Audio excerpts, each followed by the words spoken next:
नमस्कार दोस्तों, स्वागत है आपका स्टडी पोर्टल पे। और मैं तुम्हें आज आपको करवाने जा रही हूँ हमारे हिंदी का जो सबसे बेसिक जो हमारा टॉपिक है संज्ञा। भाई सारे हमारे टॉपिक में जितने टॉपिक्स हैं वो हमने सारे कवर कर लिए हैं, लेकिन बच्चे क्या करते हैं संख्या वाले टॉपिक के अंदर बहुत सारे मिस्टेक कर देते हैं। क्योंकि अब डायरेक्ट क्वेश्चन तो आपसे पूछा नहीं जाता है कि नेमिंग वर्ड्स कि किसी व्यक्ति वस्तु स्थान के नाम को संख्या कहते हैं, इस तरह क्वेश्चन तो आती नहीं है।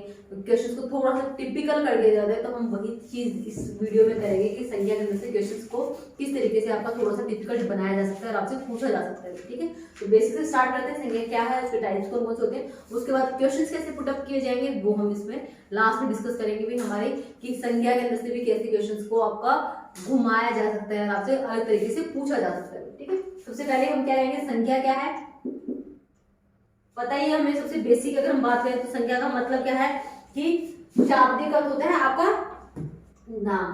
संख्या का शाब्दिक अर्थ अगर हम कहें, शब्दों की हम बात करें, शाब्दिक अर्थ क्या है भाई, संख्या का शाब्दिक अर्थ है भाई आपका नाम। मतलब नाम किसी भी व्यक्ति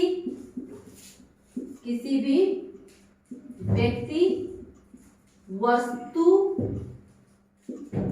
स्थान के नाम को, कोई भी चीज हुई के नाम को आप क्या कहते हैं, वो संख्या कहते हैं, संख्या कहते हैं। ठीक है, बिल्कुल बेसिक चीज, कोई भी चीज है नेमिंग वर्ड जो होता है, हम बच्चों को जैसे नाउन सिखाते हैं ना, तो नेमिंग वर्ड जो होते हैं हमारे वो हमारे संख्या कहलाते हैं। तो किसी भी चीज का अगर आप नाम दे रहे हो, जैसे हमारा ये हाथ है, ये क्या संख्या है। कोई भी चीज जिसको आप उसके नाम से पुकारते हो तो नेमिंग वर्ड्स आपके किसी भी व्यक्ति का नाम, किसी भी वस्तु का नाम या किसी भी स्थान के नाम को हम क्या कहते हैं, संख्या कहते हैं यहाँ पे। ठीक है, मेनली अगर हम बात करें तो संख्या के हम व्यक्तिवाचक, जहाँ पे पर्टिकुलर किसी का नाम जैसे राम है, श्याम है, सीता है, वो क्या होती है व्यक्तिवाचक संज्ञा हो। और जातिवाचक, जहाँ पर पर्टिकुलर किसी का नाम ना लेकर आप एक पूरी जाति को संबोधित करते हो। जैसे कि अगर आपने पशु कह दिया तो पशु में जितने भी पशु हैं सब आ गए, चाहे गाय है, बैल है, बकरी है, जो भी है वो सबके सब पशु की कैटेगरी रखे जाएंगे। या मनुष्य कह दिया तो जितने भी आपके ह्यूमन बींग्स हैं, चाहे वो मेल है या फीमेल है, जो भी, वो सबके सब मनुष्य में रखे जाएंगे। ऐसे लड़का कह दिया तो सारे जो आपके मेल्स हैं वो लड़के में आ गए। जो अगर फीमेल बोल दिया तो फीमेल के अंदर सारी आपकी क्या है, औरत वाली जो आ गई, स्त्रीलिंग वाला आ गया आपके, वो सारी लेडीज के लिए अपने कॉमन वर्ड यूज कर दिया, वो जातिवाचक हो जाएगा हमारा इस प्रकार से। तो हम पहले क्या है, किसी संख्या का शाब्दिक अर्थ होता है नाम भाई, और किसी भी व्यक्ति का, वस्तु या स्थान के नाम को संख्या कहते हैं। अगर हम बात करें किसके हिसाब से, संख्या के प्रकार की, तो उत्पत्ति के आधार पर संख्या के प्रकार की अगर हम बात करें, संख्या के प्रकार, तो अगर हम उत्पत्ति के आधार पर बात करें,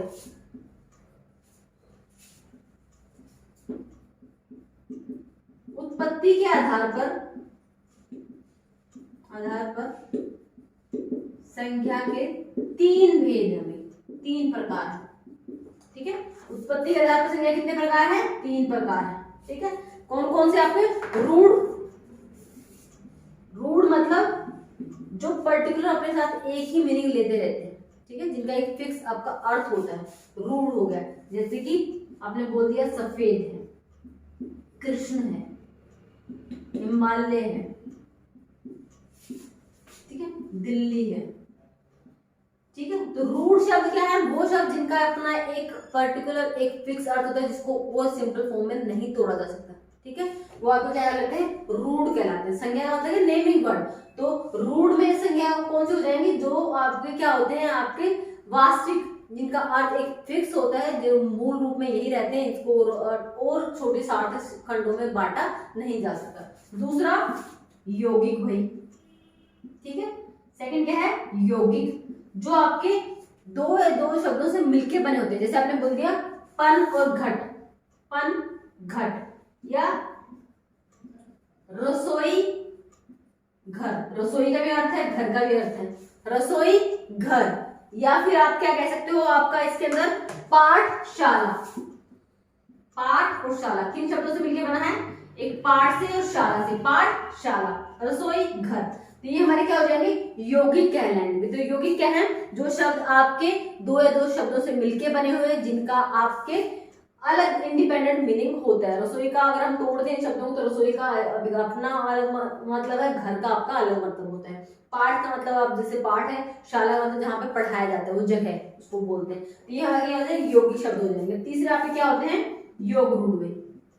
हमने इसको शब्द वाले में भी किया था जब हमने शब्द पढ़ा था तो शब्द में हमने पढ़ा था कि शब्दों में क्या थे, रूढ़ शब्द, योगी शब्द और योग रूढ़ शब्द। ऐसे संख्या में कहते हैं, संख्या का मतलब क्या है, नेमिंग वर्ड्स होते हैं। तो जो शब्द अपने साथ एक फिक्स अर्थ को रखते हैं, एक निश्चित अर्थ को रखते हैं, वो हमारे रूढ़ शब्द कहलाएंगे। जो दो या दो से शब्दों से मिलके बने हुए हैं आपके, वो हमारे क्या कहलाएंगे, योगी कहलाएंगे। और योग रूढ़ क्या होते हैं आपके, योग रूढ़ भाई। तो योग रूढ़ जैसे हमने वहां पर पढ़ा था, जैसे जलज है। अब जलज का मतलब जो जल में उत्पन्न हुआ, तो यहाँ पे जलज का मतलब किसकी तरफ इशारा किया जा रहा है, कमल के फूल की तरफ। तो जलज का अर्थ क्या हुआ, जल में उत्पन्न होने वाला। तो जल में क्या उत्पन्न होता है हमारा, जैसे हमारा कमल का फूल होता है। इस तरीके से अगर हम किसी भगवान का नाम लेते हैं, अगर हमने क्या कह दिया, चंद्रशेखर, मतलब चंद्रमा है शेखर पे, जिसके शिखर पे, जिसके किसके है, मतलब भगवान शिव के, ठीक है ना, कि मस्तक के ऊपर क्या है हमारा, उनके चंद्रमा है, ये कह सकते हैं। या फिर हम कह सकते हो कि नीलकंठ, नीला है कंठ, जिसका मतलब इसकी बात करें भगवान शिव की। तो जो भी हमारे बहुब्रीहि समास वाले जो एग्जांपल्स होते हैं, जो आपका किसी तीसरी तरफ, किसी पर्टिकुलर पर्सन की तरफ इशारा करते हो, पर्टिकुलर चीज की तरफ इशारा कर रहे हो, मतलब यहाँ पर जलज का मतलब जलज नहीं, जलज का मतलब क्या, आप कमल की बात कर रहे हो। नीलकंठ का मतलब नीला है कंठ, वो नहीं, नीलकंठ का मतलब भगवान शिव की बात कर रहे हैं। महावीर, महावीर मतलब महान है, जो भी कोई भी हो सकता है, लेकिन हम महावीर कहते हैं तो हम किसके लिए वर्ड यूज करते हैं, महावीर कहते हैं भगवान हनुमान के हमारे दिमाग में आते हैं। तो वो होते हैं हमारे योग रूढ़ शब्द में, ठीक है। तो जैसे आपका जल में उत्पन्न होने वाली चीज क्या हो जाएगी, जैसे कि अर्थ क्या हो जाएगा, कमल का फूल हो जाएगा, ठीक है। ये तो थी किसके आधार पर, उत्पत्ति के आधार पर अगर हम बात करें, इनकी रचना के आधार पर, बनावट के आधार पर अगर हम बात करें, तो उत्पत्ति के आधार पर संख्या के तीन भेद हैं, रूढ़, यौगिक और योग रूढ़। ये संख्या शब्द है आपके, ठीक है। लेकिन हम जो मेनली जो संज्ञा पढ़ते हैं ना, वो हमारी संज्ञा क्या है, अर्थ के आधार पर अगर हम बात करें, किसके आधार पर, अर्थ के आधार पर। तो संज्ञा कितने भेद होते हैं, 5 भेद होते हैं, ठीक है। अर्थ की दृष्टि से संज्ञा कितने प्रकार की है, अर्थ के आधार पर संख्या के 5 प्रकार हैं। अर्थ के आधार पर संज्ञा के कितने प्रकार है, अभी 5 प्रकार है। कौन कौन से, व्यक्तिवाचक संज्ञा, दूसरा जातिवाचक संज्ञा, तीसरा व्यक्तिवाचक हो गया, जातिवाचक हो गया, उसके बाद आपकी कौन सी संज्ञा आती है, समूह। अगर हम ग्रुप की बात करें, समूहवाचक संज्ञा, समूहवाचक संज्ञा, ठीक है। उसके बाद फोर्थ अगर हम बात करें तो द्रव्यवाचक संज्ञा, द्रव्यवाचक संज्ञा, इंग्लिश में अगर बात करें मैटीरियल नाउन, ठीक है। और फिफ्थ आपका क्या हो जाएगा, भाववाचक संज्ञा, भाववाचक संज्ञा में मेनली हम जाने 3 ही पढ़ते हैं, कौन कौन सी, व्यक्तिवाचक, जातिवाचक और भाववाचक। मेन हम जो पढ़ते हैं वो किसके बारे में पढ़ते हैं, व्यक्तिवाचक है, जातिवाचक है या भाववाचक संज्ञा, ठीक है। लेकिन अगर हम बात करें अर्थ के आधार पर, हम संज्ञा को 5 प्रकार में डिवाइड कर सकते हैं, व्यक्तिवाचक, जातिवाचक, समूहवाचक, द्रव्यवाचक और भाववाचक।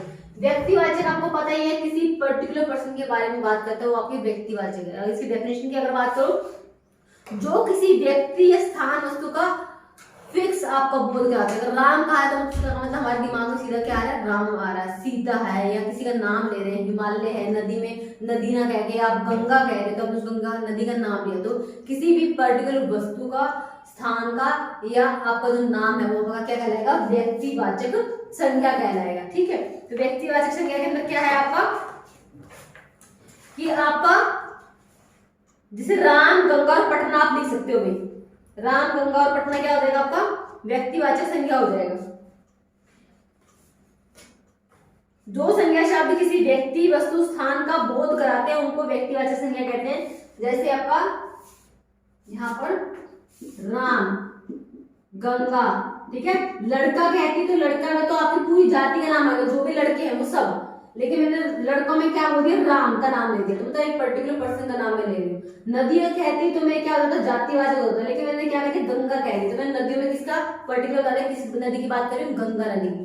पटना शहर कहती तो जातिवाचक हो जाता, लेकिन मैंने क्या बोला, पटना, तो मतलब मैंने एक पर्टिकुलर जगह का नाम बता दिया, शहर का नाम, की पटना की बात कर रहे हैं, ठीक है। तो जो आपके पर्टिकुलर अगर आप नाम लेते हो तो वो एक पटना कहते हैं, हमारे दिमाग में क्या आएगा, बिहार, हम बिहार की कैपिटल क्या है, पटना, उसके बारे में बात होगी। लेकिन अगर हम शहर कहेंगे तो शहर तो आपको बहुत सारे हैं, तो किस शहर की बात होगी, तो वो एक जाति को दिखाता है, ठीक है। तो जो बी किसी व्यक्ति वस्तु स्थान के जो नाम होता है पर्टिकुलर, वो हमारा क्या कहलाएगा, व्यक्तिवाचक संज्ञा कहलाएगा। जातिवाचक में क्या है, जो किसी जाति के बारे में, आप जिन शब्दों से किसी की जाति के बारे में पता चलता है कि वो लड़का है, लड़की है, पशु है, पक्षी है, फल है, सब्जी है, जानवर है, क्या है, तो जो जाति के बारे में बोध कराते हैं वो शब्द क्या आते हैं, जातिवाचक संज्ञा कहलाते हैं। तो जातिवाचक संज्ञा में क्या कह सकते हो कि जो संज्ञा शब्द किसी जाति का बोध कराए उसको जातिवाचक कहते हैं। यहाँ पे डेफिनेशन नहीं की जरूरत ही नहीं है, हम बेसिक हम बचपन से पढ़ते आ रहे हैं, जो चीज अलग है ना सिर्फ वही चीज करेंगे। बाकी में तो आपको नॉर्मल बता रहे हैं कि जहां पर फिक्स नाम पर्टिकुलर नाम दिया है उसको व्यक्तिवाचक संज्ञा करोगे। जैसे मैंने लिख दिया राम गंगा पटना, पर्टिकुलर नाम दिया हुआ है। लेकिन अगर मैं जातिवाचक की बात करूं, जो किसी जाति की तरफ इशारा करते हैं, पर्टिकुलर जाति, जैसे कि लड़का, लड़की, जानवर, पक्षी, ठीक है, कुछ भी हो सकता है, शहर, नदी, पर्वत। मैंने किसी का नाम लिया, मैंने पर्वत बोल दिया, अब कितने सारे पर्वत हो सकते हैं। मैंने नदी बोल दिया, नदियां कितनी सारी नदियां, मैंने किसी पर्टिकुलर नदी का नाम नहीं लिया। तो यहाँ पर ये सब जो वर्ड अगर आप यूज करते हो, लड़का, लड़की, जानवर, पक्षी, शहर, नदी, या कुछ भी इस तरह के, जो किसी पर्टिकुलर एक पर्सन की तरफ, एक चीज की तरफ इशारा ना करके, जैसे आप वो क्या कहलाएंगे, जातिवाचक संज्ञा कहलाएंगे भाई, ठीक है। उसके बाद क्या है आपका जातिवाचक के अंदर सीधा कि नदी जातिवाचक संज्ञा है, क्योंकि ये सभी नदियों का बोध कराते हैं, किंतु गंगा अगर हम नाम ले रहे तो एक विशेष नदी की तरफ इशारा करती है, इसलिए वो क्या हो जाएगी, व्यक्तिवाचक। इसलिए अगर गंगा नाम लिया तो उसको हम व्यक्तिवाचक कहेंगे, लेकिन अगर नदी नाम लिया तो उसको हम जातिवाचक संज्ञा कहेंगे। उसके बाद थर्ड है भी आपका क्या, पहले अगर हम समूहवाचक की अगर हम बात करें तो समूहवाचक के अंदर क्या होता है कि जो संज्ञा शब्द एक ग्रुप को, समूह को दिखाते हैं उसको हम समूहवाचक कहते हैं। जैसे टीम की बात होगी, कक्षा की बात होगी। कक्षा के अंदर क्या होता है, कक्षा का मतलब कभी भी एक पर्टिकुलर बच्चे की तरफ इशारा करने वाली बात नहीं। कक्षा का मतलब आपको सीधी से समझ में आती है, क्लास में 20, 40, 50 जितने भी बच्चे हैं उस कक्षा की बात होगी। टीम कहा गया तो टीम में जितने भी सदस्य हैं उन सबकी बात होगी। तो जो शब्द एक समूह के बात का बोध कराते हैं उनको हम क्या बोलते हैं, समूहवाचक संज्ञा बोलते हैं। तो समूहवाचक संज्ञा में क्या कह सकते हो, जो संज्ञा शब्द किसी एक व्यक्ति का बोध ना कराकर किसी समूह या समुदाय का बोध कराते हैं उसको हम क्या बोलते हैं, समूहवाचक संज्ञा बोलते हैं। जैसे टीम, सभा, समिति, आयोग, इसके लिए कौन से शब्द हो जाएंगे, टीम, सभा। आपको पता है सभा का नाम, तो सभा में काफी सारे लोग, टीम, सभा, समिति, अगर आपको कह दे कुछ भी इस तरह की चीजें, ठीक है, वो चीजें, कक्षा, सेना, पुलिस, इस तरह की चीजें क्या है, ये हमेशा एक ग्रुप को रिप्रेजेंट करेंगे यहाँ पे। तो ये क्या हो जाएंगे, हमारे समूहवाचक संज्ञा के एग्जाम्पल हो जाएंगे। कहने का भाव क्या है कि यहाँ पर किसी एक पर्टिकुलर पर्सन की तरफ या किसी जाति विशेष तरफ इशारा ना करके एक ग्रुप को दिखाया जाता है, तो वो हमारे क्या कहेंगे, समूह। नाम से पता चल समूह, ग्रुप को रिप्रेजेंट करती है। तो टीम की अगर बात करें तो पूरी टीम की बात होगी, कक्षा की बात करें, सभा की बात करें, समिति की बात करें। तो ये इस तरह के अगर आपको एग्जाम्पल नहीं पूछा कक्षा क्या है, तो कक्षा कौन सा आपकी संख्या हो जाएगी, समूहवाचक हो जाएगी। सेना है, सेना के क्या, बहुत सारे आपके क्या होते हैं, बहुत सारे आपके सैनिक होते हैं, तो उनसे मिलकर आपकी सेना बनी है, तो वो क्या हो जाएगी, ये एक ग्रुप को रिप्रेजेंट करेगी, जिसको हम बोलेंगे समूहवाचक संज्ञा भी। और द्रव्यवाचक, द्रव्य का मतलब मटेरियल नाउन हम कहते हैं जिससे कोई चीजें बनी हुई होती है। तो द्रव्यवाचक संज्ञा में आप क्या ले सकते हो कि जो संज्ञा शब्द आपकी क्या है, जिनसे कोई चीजें बनती हैं, या जो लिक्विड है, या आपकी जो पानी है, घी है, दही है, या इस तरह चीजें क्या हो जाएंगी, आपकी द्रव्यवाचक संज्ञा कहलाएंगी। तो पर्टिकुलर आप द्रव्यवाचक संज्ञा में क्या ले सकते हो, जिस संज्ञा शब्द से उस सामग्री या पदार्थ का बोध होता है जिससे कोई वस्तु बनी है। जिन संज्ञा शब्दों से किसका बोध होता है कि जिससे मिलके कोई चीज बनी हुई है आपकी, वो हमारी क्या कहलाएगी, द्रव्यवाचक संज्ञा कहलाएगी। ठीक है, इसके एग्जांपल में जैसे आप क्या कह सकते हो, ठोस पदार्थों की अगर बात करो तो सोना, चांदी, तांबा, लोहा, ऊन।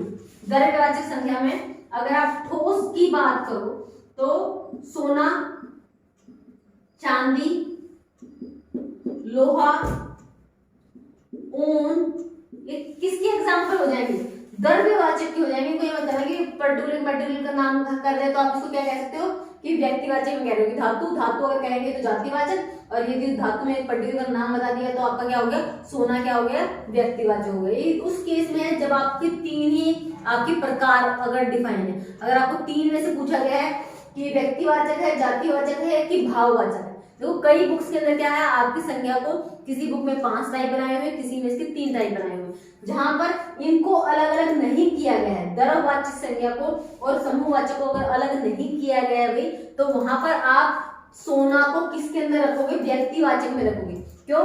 धातु, ये एक मेटल है भाई, तो धातु का शब्द प्रयोग होगा तो वो व्यक्तिवाचक संज्ञा कहलाएगा। लेकिन अगर धातु में से सोना, चांदी और लोहा का नाम ले दिया गया है, फिर वो क्या बन जाएगा, व्यक्तिवाचक बन जाएगा। लेकिन अगर आपकी कैटेगरी ऐसे 5 बना दी गई, व्यक्तिवाचक, जातिवाचक, समूह, द्रव्य और भाववाचक, उस केस में ये सोना, चांदी, लोहा आपका व्यक्तिवाचक ना होकर क्या बन जाएगा, द्रव्यवाचक बन जाएगा। जिन शब्दों का प्रयोग करके कोई चीजें बनाई जाती है वो क्या कहलाएंगे, आपकी द्रव्यवाचक संज्ञा या फिर मटेरियल नाउन कहलाएंगे हमारे, ठीक है।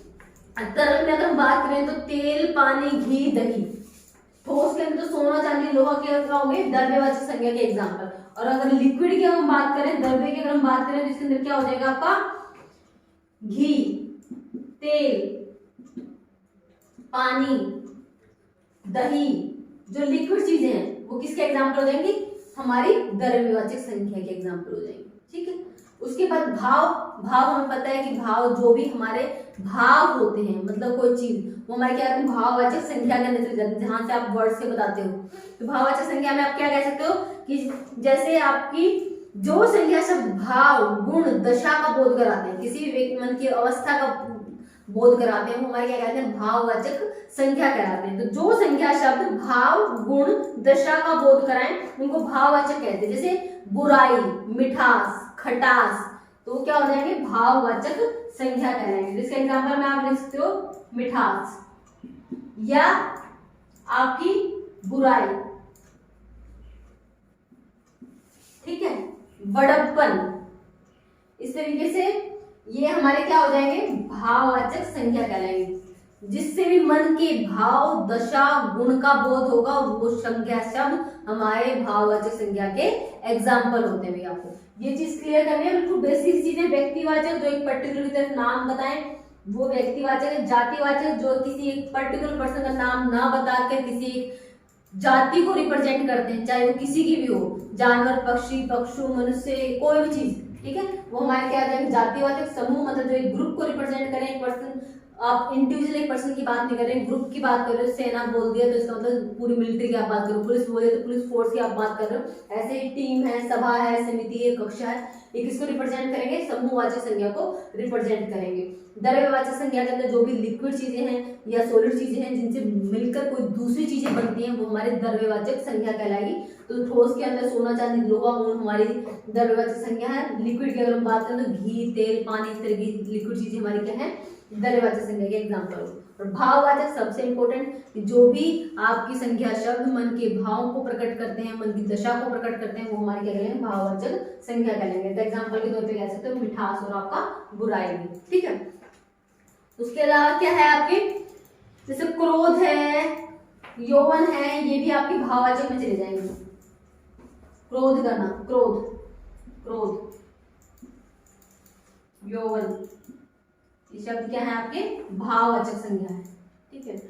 उसके बाद जो आपकी मेन चीज है ना वो ये है कि कई बार कोई आपका व्यक्तिवाचक संख्या होती है, लेकिन आप कहते हैं मैम थी तो ये व्यक्तिवाचक, इसको एग्जामिनर ने जातिवाचक दे दिया, लेकिन मैम ये तो डायरेक्ट जातिवाचक था, इसको व्यक्तिवाचक ऑप्शन दिया था, गलत था इसका आंसर। तो आपको वो डिफरेंस समझना है कि जब कई बार वो शब्द आपका वाक्य में किस प्रकार से प्रयोग हो रहा है, उससे भी उसकी संज्ञा क्लियर होती है कि भाई यहाँ पे ये व्यक्तिवाचक संज्ञा के रूप में प्रयोग हुआ है कि यहाँ पे ये जातिवाचक संज्ञा के रूप में प्रयोग हुआ है। हमें वो चीज समझनी है। ये चीज तो बेसिक है, हम हमेशा से पढ़ते आए बचपन से, क्लास सेकंड थर्ड से, आपको फर्स्ट से आई थी कब, तो क्लास फर्स्ट से स्टार्ट करते हैं कि आपकी संख्या किसे कहते हैं। फिर सेकंड थर्ड में व्यक्तिवाचक, जातिवाचक, भाव, समूह, ये सब पढ़ते हैं। आपको जो एग्जाम में किस तरीके से आएगा आपको वो चीज समझनी है कि आप डिफरेंशिएट कैसे करेंगे कि कहाँ पर कोई शब्द व्यक्तिवाचक है, कहाँ पर वही शब्द आपका जातिवाचक के रूप में प्रयोग होते हैं। आपको वो चीज क्लियर करनी है यहाँ पे, ठीक है। बिल्कुल छोटी सी चीज है, वन करके देखते हैं कि फर्स्ट क्या है, जब आपकी क्या है व्यक्तिवाचक संज्ञा का प्रयोग जातिवाचक संज्ञा के रूप में किया जाए। जब आपकी जब व्यक्तिवाचक संख्या को जातिवाचक के रूप में प्रयोग किया जाए। जब व्यक्तिवाचक संज्ञा को जातिवाचक रूप में प्रयोग किया जाए तब आपको देख रहे हैं किस तरीके से आपको पहचानना है। व्यक्तिवाचक संज्ञा है, जैसे हम अगर बात करें कि हमारे यहाँ पर देश की हानि जयचंदों से होती है, देश की हानि जयचंदों से होती है। अब भाई जयचंद तो एक पर्टिकुलर एक पर्सन का नाम था, यहाँ पे क्या लिख दिया, जयचंदों से होती है। मतलब जो भी व्यक्ति जिसमें जयचंद जैसे गुण हैं उनसे देश की क्या होती है, हानि होती है, क्षति होती है। तो यहाँ पे जयचंद अगर अंडरलाइन किया हुआ है तो इसको आप व्यक्तिवाचक नहीं क्या होगा कि मैम ये तो एक पर्सन का नाम था इसलिए मैंने इसको व्यक्तिवाचक संज्ञा कर दिया। यहाँ पर उन सब लोगों की बात हो रही है जो आपका जिनकी प्रवृत्ति जिनका नेचर जयचंद जैसा है। कि देश की हानि किनसे होती है, जयचंदों से होती है। तो यहाँ पे जयचंद एक पर्टिकुलर पर्सन की तरफ इशारा नहीं कर रहा, उन सब लोगों की तरफ इशारा कर रहा है जो इस तरह का व्यवहार करते हैं। तो यहाँ पर जयचंद व्यक्तिवाचक नहीं होगा भाई, गलत होगा। जयचंदो यहाँ पे क्या हो जाएगा, जातिवाचक संज्ञा का एग्जाम्पल हो जाएगा। क्या कहलाएगा ये, जातिवाचक, क्या कहलाएगा, जातिवाचक संज्ञा कहलाएगा भैया आपका। तो ये आपका राइट आंसर होगा। इस तरीके से अगर आपको दिया हुआ है कि हरिश्चंद्रों की आज के युग में भी हरिश्चंद्रों की कमी नहीं है, हरिश्चंद्र आज के समय में भी हरिश्चंद्रों की कमी नहीं है। तो यहाँ पे अगर आप पूछ ले हरिश्चंद्र क्या है, व्यक्तिवाचक है कि जातिवाचक है, तो यहाँ पर भैया आप हरिश्चंद्र लिखा है। हरिश्चंद्र तो एक ही था जो किसके लिए जाना जाता है कि सच बोलने के लिए, कभी भी झूठ नहीं बोलता है, ठीक है। राजा हरिश्चंद्र मत बनोगी, जो हमेशा सत्यवादी राजा हरिश्चंद्र के नाम से जाना जाते थे कि जो हमेशा क्या है, सच बोलते थे। लेकिन आज के समय में हरिश्चंद्रों की कमी नहीं है, मतलब आज के समय में ऐसे लोगों की कमी नहीं है जो क्या है, हमेशा सच बोलते हैं, झूठ का रास्ता नहीं अपनाते किसी अपनी बात को निकालने के लिए। तो यहाँ पे हरिश्चंद्र का मतलब यहाँ पर सिर्फ एक उस पर्सन की बात नहीं हो रही जो एक राजा था जो हमेशा सच बोलता था, ये उसकी तरह कि जितने भी लोग हैं जो उनके मार्ग को फॉलो करते हैं, मतलब जो हमेशा सच्चाई के रास्ते को अपनाते हैं, उनकी बात हो रही है। तो यहाँ पे हरिश्चंद्रो या जयचंद्रो जो वर्ड यूज किया है ये व्यक्तिवाचक नहीं, ये आपका क्या हो जाएगा भाई, जातिवाचक का एग्जाम्पल हो जाएगा।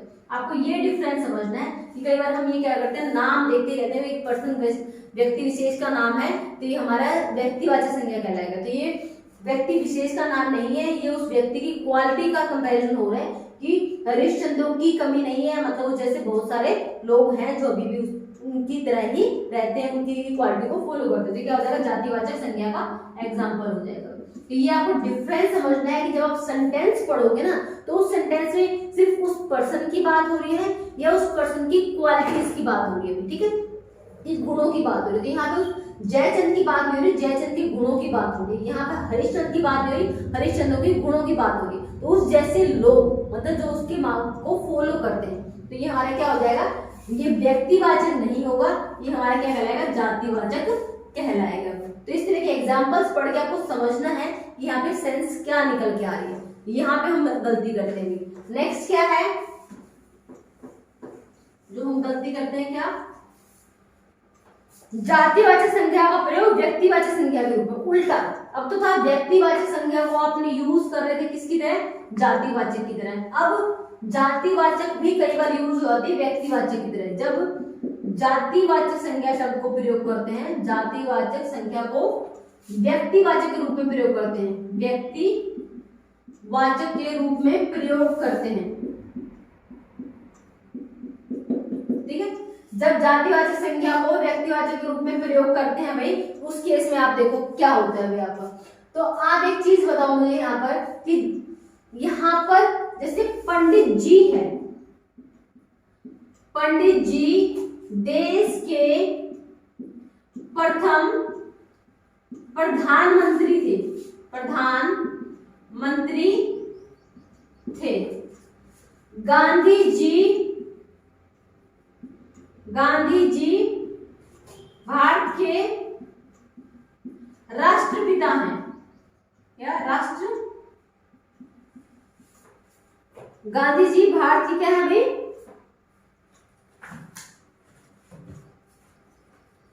राष्ट्रपिता हैं। तो मुझे एक चीज देखो, यहाँ पे पंडित जी का मतलब है कि पंडित तो भाई वो सब जिनकी भी जाति पंडित होती है वो पंडित कहलाते हैं, ठीक है। लेकिन जैसे इन्होंने यहाँ पे शब्द किया पंडित जी, देश के प्रथम प्रधानमंत्री, हमारे दिमाग में हो गया कि पंडित जी किसके लिए यूज किया था, हमारे जो पंडित जवाहरलाल नेहरू के साथ यूज किया जाता है। वैसे तो देखो बहुत सारे लोग हैं जो आपको पता ही है कि कास्ट से पर्टिकुलर आपके जो पंडित होते हैं, लेकिन यहाँ पर ये जाति को रिप्रेजेंट ना करके, पंडित जाति को रिप्रेजेंट ना करके व्यक्ति विशेष को रिप्रेजेंट कर रहा है। किसको, पंडित जवाहरलाल नेहरू की बात हो रही है। अगर मैं सेंटेंस को पढ़ूं तो यहाँ पर पंडित जी किसकी तरफ इशारा कर रहे हैं कि पंडित जी देश के प्रथम प्रधानमंत्री थे। इसका मतलब पंडित जी कौन, पंडित जवाहरलाल नेहरू देश के प्रथम प्रधानमंत्री थे। तो यहाँ पर जो पंडित जी है तो ये जातिवाचक भाई। इस सेंटेंस में ना कि कहीं और सेंटेंस में आता है ना कि पंडित क्या करते हैं, मंदिरों में पूजा करते हैं, तो यहाँ पर एक जाति की बात हो रही थी, ठीक है। पंडित क्या करते हैं, मंदिर में पूजा करते हैं, या कुछ और भी जो भी सेंटेंस आपका बन सकता है, तो वहां पर वो जाति सूचक शब्द होता कि पंडित की आप एक जाति विशेष के बारे में बात कर रहे हैं।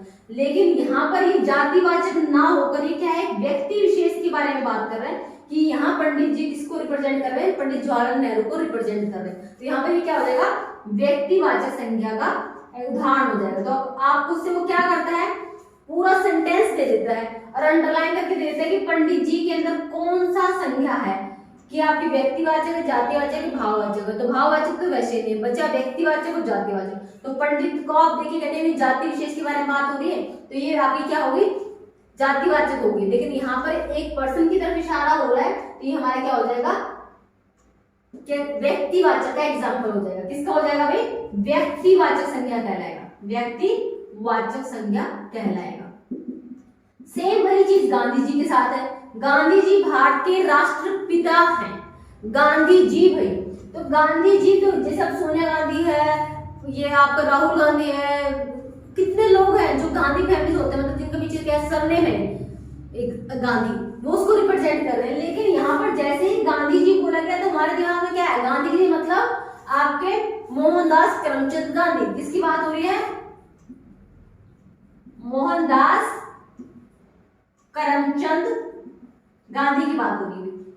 तो कौन है, गांधी जी भारत के राष्ट्रपिता हैं, तो मतलब किसकी बात हो रही है, मोहनदास करमचंद गांधी की बात हो रही है। तो यहाँ पर गांधी जी शब्द जो है ये आपका जातिवाचक नहीं होगा, ये भी हमारा किसका एग्जाम्पल हो जाएगा भाई, व्यक्तिवाचक हो जाएगा। तो गांधी जी लिखा आ गया तो आप इसको क्या बोल के आओगे, व्यक्तिवाचक संज्ञा बोलोगे, ना कि सोचो कि गांधी तो क्या है, एक ग्रुप को रिप्रेजेंट कर रहा है, जो भी जिनका भी सरनेम पीछे क्या होता है गांधी लगाते हैं। तो ये क्या हो जाएगा, व्यक्तिवाचक संज्ञा का उदाहरण हो जाएगा। तो आपको करना क्या है कि आपको सेंटेंस ध्यान से पढ़ना है, उस सेंटेंस में वो एक व्यक्ति विशेष को रिप्रेजेंट कर रहा है तो व्यक्तिवाचक संज्ञा है, या ये उस एक समूह को या एक जाति को रिप्रेजेंट कर रहा है। जैसे पिछले वाले में क्या था, हरिश्चंद्र जयचंद, तो हरिश्चंद्र मतलब हरिश्चंद्र जैसे लोग, जयचंद मतलब जयचंद जैसे लोग।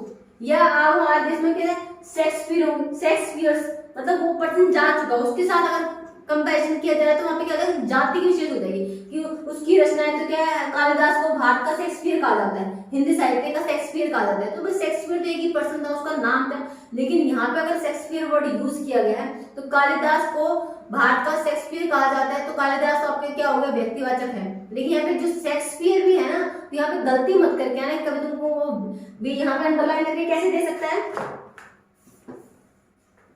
कालिदास को भारत का या हिंदी साहित्य का शेक्सपियर कहा जाता है,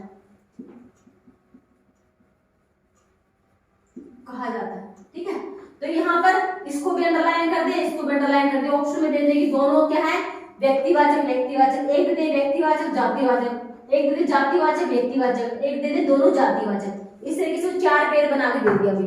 तो कालिदास को, तो यहाँ पर एक व्यक्ति विशेष की बात हो रही है, किसकी, कालिदास की, भी कालिदास को कहा जाता है। तो इसका मतलब ये तो क्या हो गया, व्यक्तिवाचक संज्ञा होगी हमारी में, कालिदास तो क्या होगी, व्यक्तिवाचक। भारत का शेक्सपियर कहा जाता है, मतलब शेक्सपियर को यहाँ पर उस पर्सन की बात नहीं हो रही, उस पर्सन की क्वालिटीज की, मतलब उसकी पोएट्रीज, उसकी लिटरेचर के बारे में बात हो रही है कि जिस तरीके से उसने इतना लिटरेचर लिखा उससे अकॉर्डिंग भारत में वो योगदान किसने दिया है, कालिदास ने दिया है। तो यहाँ पर शेक्सपियर क्या हो जाएगा, जातिवाचक हो जाएगा भाई, ना कि व्यक्तिवाचक। यहाँ से समझो, पिछली बार हमने फिर भी ऐसे लिखा होता जयचंदो हरिश्चंदो की कमी नहीं है, तो आपको बहुवचन में दिख रहा था विविध व्यक्ति एक है, लेकिन बहुवचन की सेंस में आया तो ये जातिवाचक, जाति को रिप्रेजेंट कर रहा है। लेकिन यहाँ से समझो, जब यहाँ पे कंपैरिजन आप कर रहे हो कि कालिदास को, यहाँ पे एक व्यक्ति की बात होगी कालिदास को, तो ये तो होगी व्यक्तिवाचक संज्ञा।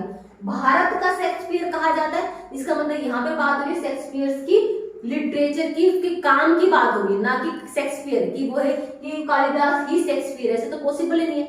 ये एक अलग पर्सन है, ये एक अलग पर्सन है, इसका इसके साथ कंपैरिजन किया जा रहा है इसके वर्क की वजह से कि जो योगदान शेक्सपियर का है वही योगदान भारत में किसका है, आपका कालिदास का है। तो यहाँ पर शेक्सपियर किसको रिप्रेजेंट करेगा, जातिवाचक संख्या को रिप्रेजेंट करेगा। ये मोस्ट इंपोर्टेंट एग्जांपल है, इसको माइंड में रखना, समझ लेना कि आपको इस तरीके से फाइंड आउट करना है कि कहना क्या चाह रहा है, कौन सा व्यक्तिवाचक और कौन सा जाति को रिप्रेजेंट कर रहा है। जब किसी पर्सन को किसी दूसरे पर्सन की क्वालिटी के साथ कंपैरिजन हो रहा है ना, तो वो दूसरा जो पर्सन का नाम है वो क्या हो जाएगा, जातिवाचक में चला जाएगा, ना कि व्यक्तिवाचक में। तो इसका अगर आप गलती से ये कराए ना कि दोनों जो अंडरलाइन किए गए शब्द हैं व्यक्तिवाचक है और दूसरा भी व्यक्तिवाचक है, तो बिल्कुल गलत हो जाएगा भी आपका।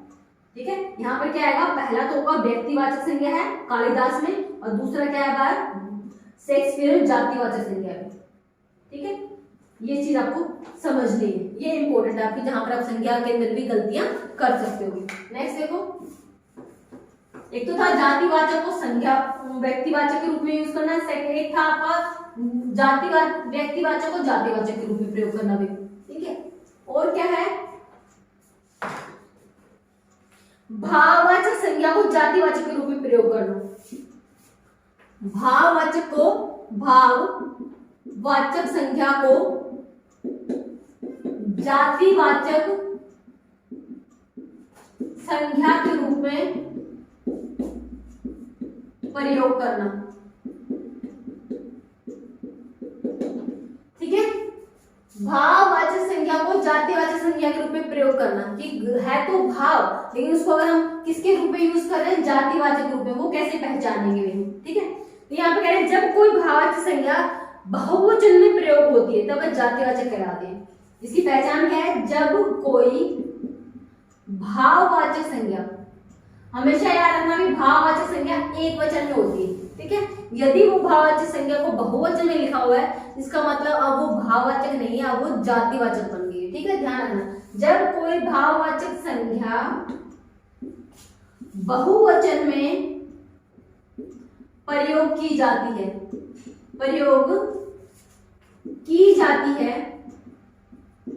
तो वह जातिवाचक कहलाती है। भाई क्या कहलाती है, जातिवाचक संज्ञा कहलाती है।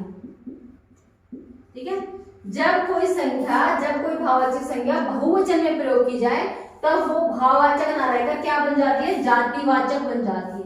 ठीक है, जैसे एग्जांपल के तौर पर बुराइयों से बचकर रहो, बुराई हमने बताया था, बुराई क्या है, भाववाचक है, बुराइयों से बचकर रहो। तो आपसे वाक्य में दे दिया, आपसे पूछा जाए अंडरलाइन करके बुराइयों में कौन सी संज्ञा शब्द है, आप तो सीधा कर दोगे बुराई, अच्छा ये तो भाव है मन के, तो आप इसको क्या होगी, भाववाचक संज्ञा कराओगे। लेकिन यहाँ बुराई ना आकर बुराइयों है तो ये क्या हो जाएगा भाई, जातिवाचक हो जाएगा। बहुत इंपॉर्टेंट है, इसको नोट डाउन कर लेना भाई, अगर आपको क्लियर नहीं है। अगर क्लियर है तो ठीक है, रिविजन हो जाएगा, अगर क्लियर नहीं है तो ध्यान रखना, अगर कोई भी भाववाचक संज्ञा बहुवचन में प्रयोग की जाती है तब वो भाववाचक न रहकर क्या बन जाती है, जातिवाचक बन जाती है। तो यहाँ पर बुराइयों शब्द हुआ है इसलिए क्या बन जाएगा, जातिवाचक बन जाएगा भी हमारा। ठीक है, तो जातिवाचक के रूप में क्या रूप में, जैसे उसकी चोरी पकड़ी गई, तो यहाँ पे चोरी एक वचन में है तो ये क्या हो जाएगा, भाववाचक संज्ञा। देखो उसकी चोरी पकड़ी, एक एग्जांपल से और समझो, तो ये हो गया उसकी चोरी पकड़ी गई। ठीक है, चोरी, यहां पर क्या हो जाएगा, भाववाचक संज्ञा। कौन सी संज्ञा हो जाएगी, भाववाचक संज्ञा हो जाएगी यहाँ पर। किसके अंदर? चोरी के अंदर। लेकिन इसी सेंटेंस को ऐसे लिखा जाता है, उस इलाके में कई चोरियां हुई, उस इलाके में कई चोरियां हुई। क्या हुई? चोरियां हुई। तो यहां पर कौन सी आपकी हो जाएगी भाई? चोरियां। क्या हुई है? चोरियां। बहुवचन में आ गई, बहुवचन में आ गई तो अभी क्या बन जाएगी? जातिवाचक बन जाएगी। ये चीज आप एक साथ ऐसे लिख लो, चोरी ही है, एक वचन में आई तो भाववाचक संज्ञा कहलाई, बहुवचन में आई तो जातिवाचक बन गई। ठीक है, कि चोरियां आपको हमेशा करना, भाववाचक संज्ञा हमेशा आपके एक वचन में प्रयोग होती है, यदि वो बहुवचन में प्रयोग की जाएगी तो वो भाववाचक संज्ञा न रहकर क्या बन जाएगी? जातिवाचक बन जाएगी। तो ये उदाहरण के तौर पर आप इन दोनों एग्जाम्पल को एक साथ लिखोगे। उसकी चोरी पकड़ी गई में चोरी क्या है? भाववाचक संज्ञा। उस इलाके में कई चोरियां हुई, बहुवचन में आकर चोरी का चोरियां लिख दिया तो वो क्या बन गई? जातिवाचक संज्ञा बन गई हमारी। ठीक है भाई। इसी प्रकार से जैसे सेना युद्ध के लिए तैयार है, सेना क्या है? आपका समूहवाचक है। यहाँ तो था भाववाचक संज्ञा को जातिवाचक रूप में प्रयोग करना, भाववाचक की जगह पे यहाँ पे समूहवाचक भी हो सकता है, समूहवाचक को जातिवाचक रूप में प्रयोग करना है, द्रव्यवाचक को जातिवाचक रूप में प्रयोग करना। ये तो हमारा एग्जांपल था किसका? भाव का और जाति का। दूसरा एग्जांपल देखो भाई, अगर आपको कह दिया जाता है यहां पर कि सेना युद्ध के लिए तैयार है, सेना युद्ध के लिए तैयार है। ठीक है, सेना युद्ध के लिए तैयार है, ये आपका एग्जाम्पल दिया। तो यहाँ पर सेना क्या है? सेना हमने पढ़ा था, क्या उनसे संज्ञा होती है? समूहवाचक होती है भाई, समूहवाचक संज्ञा का उदाहरण होती है भाई ये। सेना युद्ध के लिए तैयार की जगह पे ये आ जाता है, सेनाओं में मुठभेड़ हुई, सेनाओं में मुठभेड़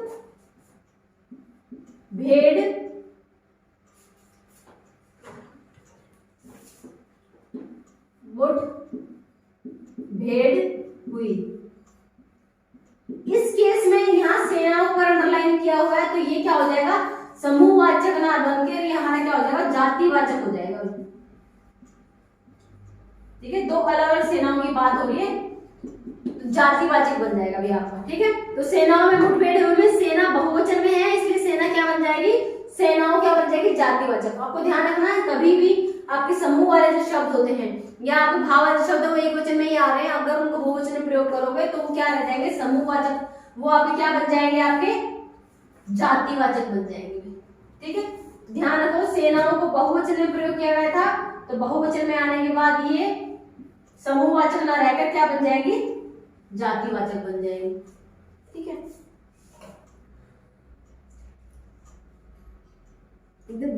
इसी प्रकार से ये भी वहां तेल बिकता है, तेल क्या होती है भी हमारी? वहां तेल बिकता है, तेल है ना, द्रव्यवाचक है। कौन सी संज्ञा का एग्जाम्पल है? द्रव्यवाचक का एग्जाम्पल है, द्रव्यवाचक संज्ञा में वहां तेल बिकता है। लेकिन अगर वाक्य लिखा होता आपका कि वहां कई प्रकार के तेल बिकते हैं, वहां कई प्रकार के तेल बिकते हैं। यहां पर जो तेल है, वैसे तो देखो तेल और तेल यहाँ पर आपका तेल का बहुवचन और एकवचन सेम ही रहता है। ठीक है, तो यहाँ पर तेल का बहुवचन और कई प्रकार इसके आगे लिख दिया गया है, तो यहाँ वहां पर कई प्रकार के तेल बिकते हैं। यहाँ पर जो होगा वो आपका क्या हो जाएगा? जातिवाचक हो जाएगा कि अलग अलग तरह के तेल बिकते हैं। सिर्फ तेल कहते हैं तो क्या होता है? द्रव्यवाचक संज्ञा, मटेरियल नाउन, लिक्विड जिससे कोई चीज। ठीक है, तो वहां तेल बिकता है तो द्रव्यवाचक संज्ञा थी, वहां कई प्रकार के तेल बिकते हैं, यहाँ पर क्या हो जाएगा? आपका जातिवाचक हो जाएगा। तो ये 6 के 6 एग्जाम्पल में नोट डाउन कर लेना। सेना आपका समूहवाचक होता है, लेकिन सेना में लिखोगे तो जातिवाचक हो जाएगा। इसी प्रकार से चोरी आपका भाववाचक होता है, लेकिन चोरियां लिखोगे तो जातिवाचक हो जाएगा।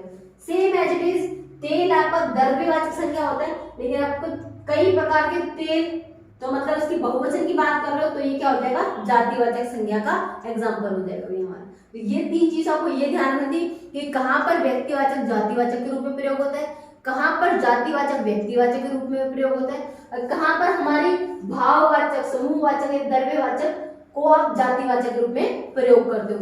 तो आपको वो डिफरेंस समझना है भाई, कि आपको ध्यान रखना है कहीं पे भी आपके समूहवाचक भाववाचक या द्रव्यवाचक को बहुवचन में प्रयोग किया गया है तो आप उसको क्या बोलोगे, जातिवाचक संज्ञा का एग्जाम्पल बोलोगे। ठीक है, क्योंकि आपको तो पूरा वो सेंटेंस देगा, एक वर्ड नहीं देगा, सिर्फ तेल दे देगा तो आपका क्या बोल जाओगे, ये द्रव्यवाचक आपकी संज्ञा है। लेकिन अगर आपको पूरा सेंटेंस दे देना वहां कई प्रकार के तेल दिखते हैं, तब तेल क्या है, द्रव्यवाचक ना होकर जातिवाचक है भैया। तो सेंटेंस पे डिपेंड करता है कि वो उस वाक्य में किस प्रकार से प्रयोग हुआ है, उसके आधार पर उसकी संज्ञा डिसाइड की जाती है कि वो किस प्रकार के अंदर रखा जाएगा भैया। ठीक है, उसके बाद है विशेषण का प्रयोग संज्ञा के रूप में, कि विशेषण शब्दों को भी आप संज्ञा के रूप में प्रयोग कर सकते हैं। आपसे कई बार ऐसे वाक्य दे देता है, आपसे कहते हैं यहाँ पे बताओ कि ये संज्ञा है कि विशेषण है, क्रिया है, तो विशेषण का प्रयोग संज्ञा के रूप में। फोर्थ क्या है, विशेषण का प्रयोग किसके रूप में, संख्या के रूप में, जहां पर भी किसी विशेषण शब्द के बाद विशेष्य ना आए वो आपका क्या बन जाएगा, संज्ञा बन जाएगा। मतलब देखो भाई, विशेषण होता क्या है, जो शब्द आपका संज्ञा सर्वनाम को क्वालिफाई करता है उसको विशेषण कहते हैं। तो संज्ञा या सर्वनाम की विशेषता बताने वाले शब्दों को हम विशेषण कहते हैं। ठीक है, लेकिन आपका विशेषण तो लिख दिया, लेकिन उसके बाद कोई शब्द नहीं बताया कि वो विशेषता किसकी बता रहे हैं, तो वो शब्द विशेषण शब्द वहां पर विशेषण के रूप में प्रयोग ना होकर संज्ञा के रूप में प्रयोग होगा। जैसे एग्जांपल में दे दिया, गरीबों की मदद करनी चाहिए, गरीबों की मदद करनी चाहिए। ठीक है, तो गरीब अमीर ये क्या है, विशेषण शब्द ना, गरीब व्यक्ति अमीर व्यक्ति। तो गरीब के बाद हमेशा क्या आता है, गरीब व्यक्ति, गरीब महिला, कुछ भी इसके बाद कुछ शब्द होता है जिसको ये क्वालिफाई करता है कि कौन गरीब, गरीब भिखारी या गरीब आदमी। तो लेकिन यहाँ पर इस वाक्य में गरीब के बाद का वर्ड मिसिंग है, कि ये गरीब किसको क्वालिफाई कर रहा है, किसके बारे में बता रहा है, कौन गरीब, व्यक्ति को, महिला को, बच्चा, किसकी बात हो रही है। तो जब कोई विशेषण शब्द बिना अपने विशेष्य के साथ आता है, विशेष्य क्या होते हैं, जिसकी विशेषता बताई जाती है, विशेषण क्या होते हैं, जो विशेषता बताते हैं। तो गरीब यहाँ पे विशेषण शब्द है, आदमी यहाँ पे विशेषण है। तो यदि किसी वाक्य में विशेष्य मिसिंग है कि किसकी विशेषता बताई जा रही है, किसके बारे में बात हो रही है, तो वहां पर वो विशेषण शब्द आपका किसकी तरह प्रयोग होगा, संज्ञा के रूप में प्रयोग होगा यहाँ पे। तो गरीबों की मदद करनी चाहिए, तो गरीबों यहाँ पे क्या हो जाएगा, पहली बात तो अगर हम संज्ञा में बात करें कौन सी संज्ञा हो जाएगी, जातिवाचक। हमने कहा था ना, गरीबी क्या है, गरीब तो हो गया विशेषण शब्द, गरीबी होता तो भाववाचक संज्ञा। अब गरीबी में भी क्या लिखा, बहुवचन, गरीबों की मदद करनी चाहिए, इसका मतलब कौन सी संज्ञा हो जाएगी, जातिवाचक संज्ञा का उदाहरण हो जाएगी, कि गरीबों, पूरी उस जाति के बारे में बात हो रही है, जो भी लोग गरीब हैं, तो जातिवाचक संज्ञा का उदाहरण हो जाएगी क्या, गरीबों। ठीक है, तो यहाँ पर ये विशेषण शब्द नहीं है, संज्ञा है, और संज्ञा में कौन सी संज्ञा है, जातिवाचक संज्ञा, जो उस जाति की तरफ इशारा कर रही है जो क्या है, गरीब है। ठीक है, उसी प्रकार विद्वानों का आदर करो, तो विद्वानों का आदर करोगे, विद्वान व्यक्ति हमेशा क्या बोलते हैं कि वह तो बहुत विद्वान व्यक्ति है, मतलब बहुत बुद्धिमान है, इंटेलिजेंट है। उसके बाद व्यक्ति, बच्चा, महिला, कुछ भी लगाते हैं, जो भी पर्सन क्या है, इंटेलिजेंट है। तो लेकिन अगर सीधा ये लिख दिया विद्वान व्यक्ति की बजाय लिख दिया विद्वानों का आदर करना चाहिए, इसका मतलब है यहाँ पे विद्वानों क्या हो जाएगा आपका, विद्वानों हो जाएगा आपका जातिवाचक संज्ञा। ठीक है तो ये विशेषण शब्द, लेकिन यहाँ पर इनके बाद आपका मिसिंग है क्या, विशेषण, ये किसकी विशेषता बता रहे हैं, तो यहाँ पे ये एज ए विशेषण यूज नहीं होंगे, ये जातिवाचक संख्या के रूप में प्रयोग होंगे आपके। तो क्या हो जाएगा, जातिवाचक संख्या का उदाहरण हो जाएगी। तो इनको अगर अंडरलाइन किया है तो आप क्या बोलोगे, ये क्या है आपके जातिवाचक संख्या शब्द में। उसी प्रकार कह रहे हैं क्रिया का प्रयोग संख्या के रूप में, एक कैटेगरी क्या है, ये तो विशेषण का प्रयोग संख्या के रूप में, एक है क्रिया को भी आप संख्या के रूप में प्रयोग कर सकते हैं भाई, क्रिया का प्रयोग संख्या के रूप में, क्रिया का प्रयोग संख्या के रूप में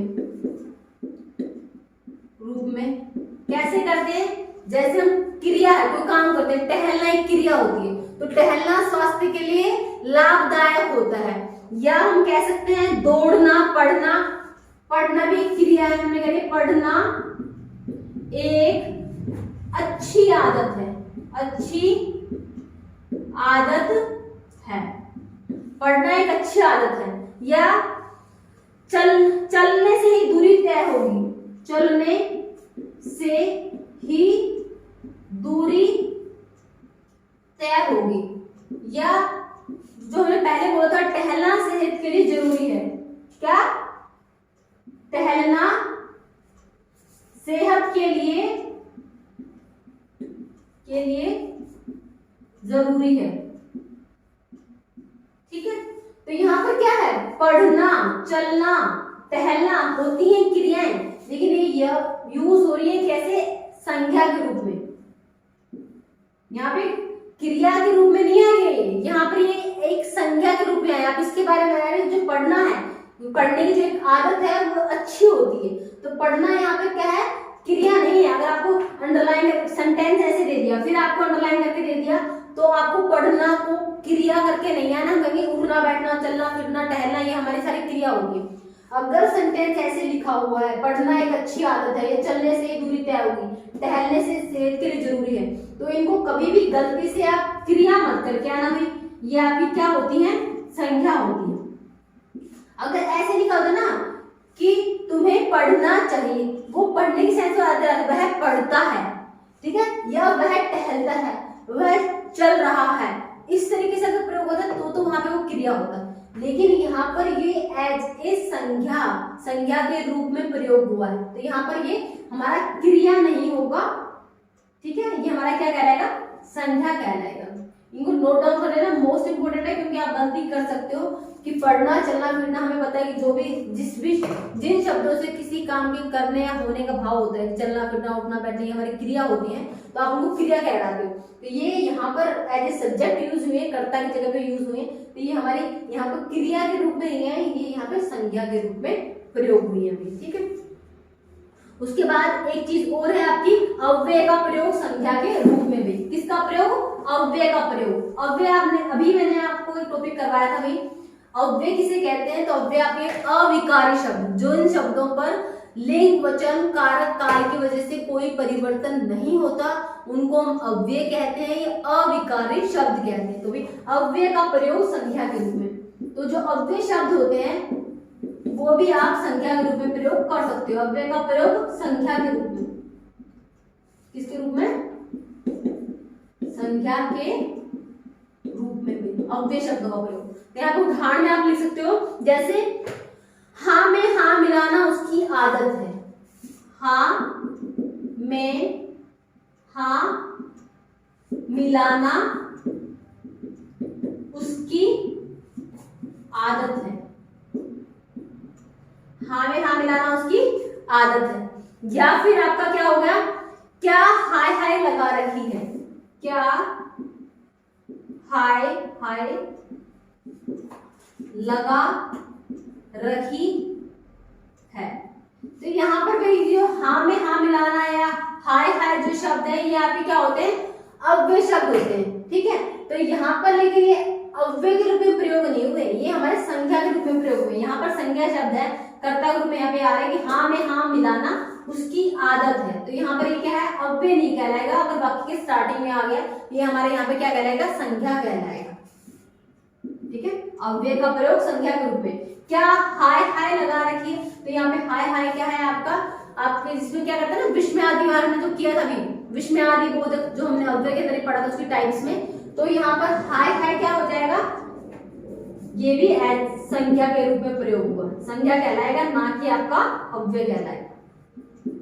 ठीक है, तो आपको सिर्फ उस वाक्य को पढ़ के उसका भाव समझना है कि भाई यहाँ पर वो संख्या के स्थान पर आया है, संख्या के रूप में प्रयोग हुआ है, कि वो यहाँ पर एज ए क्या अव्यय के रूप में प्रयोग हुआ है। तो यहाँ पर हाँ में हाँ मिलाना है, संख्या के रूप में प्रयोग हुआ है, क्या हाँ है लगा के यहाँ पर ये अव्यय ना होकर किसको रिप्रेजेंट कर रहा है, संख्या के रूप में आ रहा है। ठीक है, तो इस तरीके से आपको ये क्या है, संख्या को में भी आपको ध्यान रखना है कि डिपेंड करता है, सिर्फ पर्टिकुलर शब्द दे देगा ना तब तो पहचानना आसान है, हमने पढ़ रखे ये शब्द, ये आपका एक व्यक्तिवाचक है, जातिवाचक है, भाववाचक है, ये आपका द्रव्यवाचक है, समूहवाचक है। लेकिन जब जैसे किसी शब्द को किसी वाक्य में प्रयोग किया जाता है तो उस वाक्य पे डिपेंड करता है कि वहां पर वो एक व्यक्तिवाचक के रूप में, जातिवाचक के रूप में, समूह के रूप में, किस रूप में प्रयोग हुआ है, उसके अकॉर्डिंग सेंस समझकर हमें फाइंड आउट करना होता है कि वो कौन सी संज्ञा का प्रकार कहलाएगा उस वाक्य के अकॉर्डिंग, ना कि वैसे तो कहीं सेना का मतलब तो भी समूह होता है, लेकिन सेनाओं बोल दिया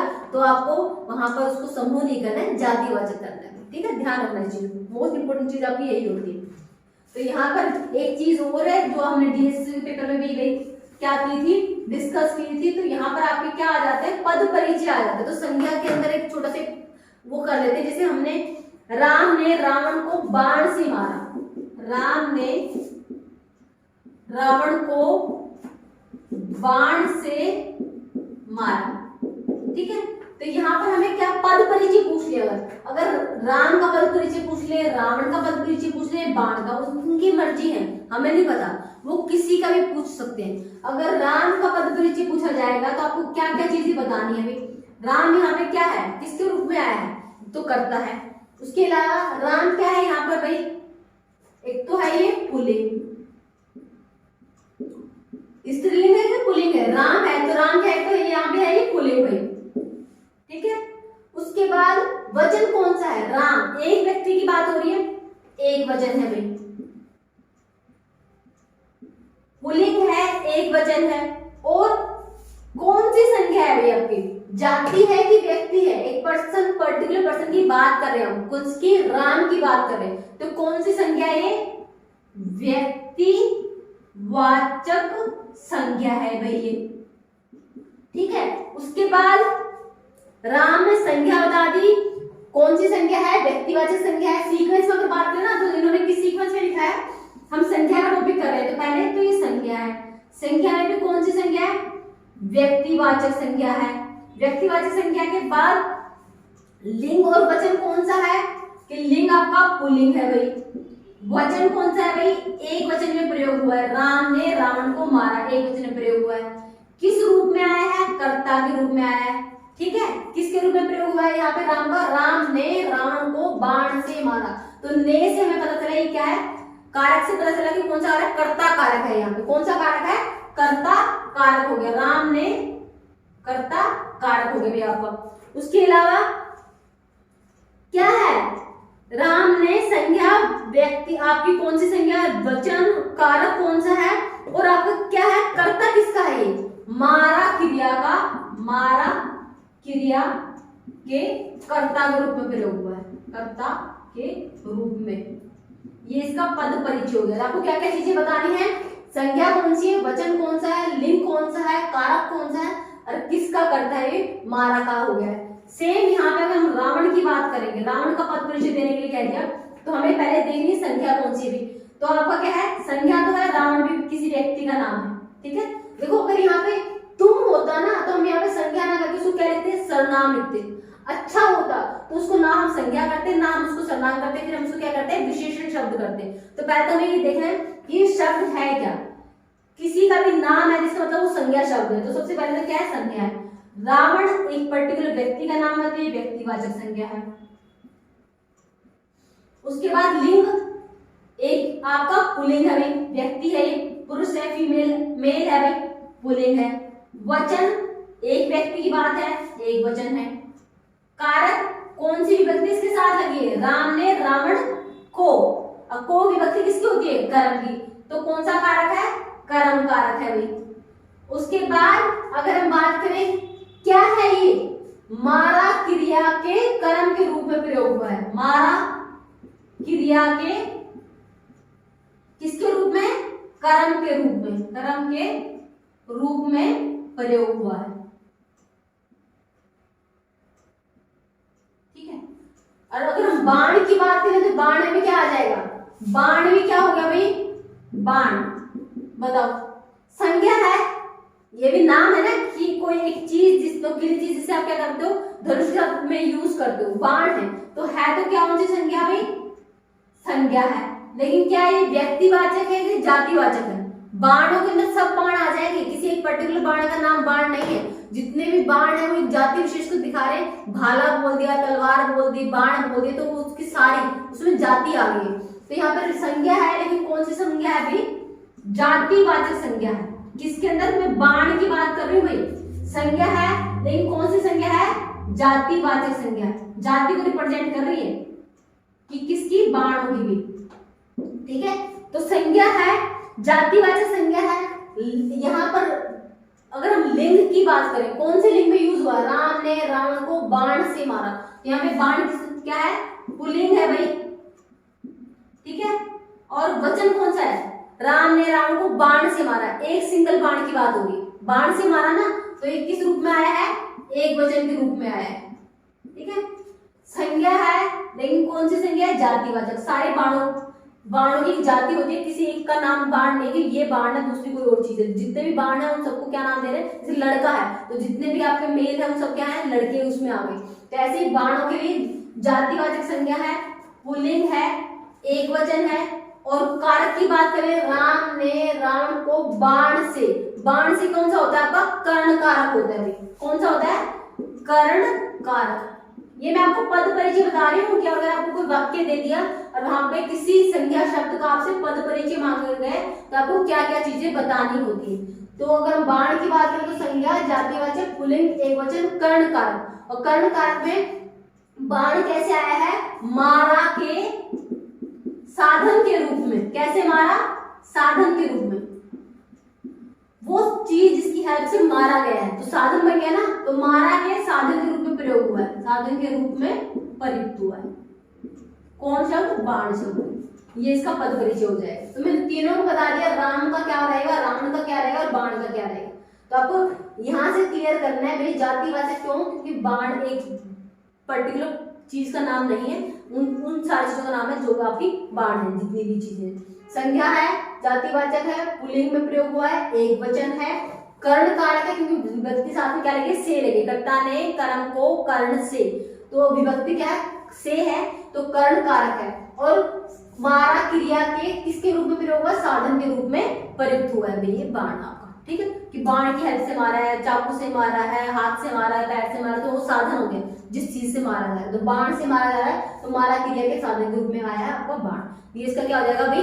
पद परिचय हो जाएगा। तो भाई ये हमारा संज्ञा का टॉपिक था। संज्ञा में जो भी चीज बन सकती है, संज्ञा किसे कहते हैं, इसकी 5 टाइप कौन सी होती है, अर्थ के आधार पर कौन सी होती है, उत्पत्ति के आधार पर कौन सी होती है, या आपकी व्यक्तिवाचक संज्ञा को कहाँ पे जातिवाचक के रूप में प्रयोग करते हैं, कहाँ पे जातिवाचक को व्यक्तिवाचक के रूप में, या आपकी जो हमारे व्यक्तिवाचक हैं या फिर आपकी द्रव्यवाचक है, समूहवाचक है, इनको हम कहाँ पे जातिवाचक के रूप में प्रयोग करेंगे, वो सब मैंने यहाँ पे क्लियर कर दिया। तो संज्ञा में से तो आपकी कोई भी मिस्टेक होने के चांसेस बिल्कुल भी नहीं है अगर आपने ये वीडियो ध्यान से देख लिया अभी। और पद परिचय कई बार अब देते हैं हमारे डीएसएसबी के अंदर, क्योंकि बच्चों से थोड़ा सा वो एक्स्ट्रा जानना चाह रहे हैं कि आपको वचन के बारे में, लिंग के बारे में और आपकी संज्ञा विशेषण सबके बारे में कितनी नॉलेज है, कि शब्द के बारे में। तो वो सीधा सीधा क्या पूछ लेते हैं? पद परिचय पूछ लेते हैं। इसलिए मैंने आपको ये चीजें बताई कि यहाँ पे पद परिचय आपको कैसे देना होता है। ठीक है, अगर आपको किसी संज्ञा शब्द का दे रहे हो तो आपको वहां पे संज्ञा बतानी है कौन सी संज्ञा, और किसी सर्वनाम शब्द का पद परिचय दे रहे हो तो उस सर्वनाम के बारे में सारी चीजें बताते चलिए। यहाँ पे सर्वनाम शब्द है, कौन सा सर्वनाम है, कौन सा वचन है, कौन सी लिंग है, किस रूप में प्रयोग हुआ,